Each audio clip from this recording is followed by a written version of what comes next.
Hello mga friendship.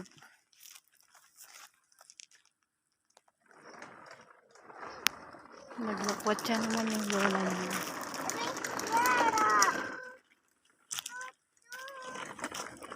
Tingnan yung mga apple na to. Ang dami sana, kaya lang pangit yung pagka ano niya. Pangit yung bunga. Siguro kasi sobrang init. Ay, ang dami sanang bunga. Oh. Sayang. Mga sira na siya.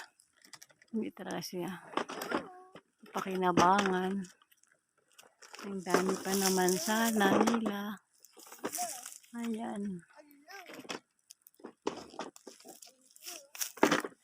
Sayang na sayang. Hindi na sana bibili. Kuha na lang dito sa puno. Ayan po.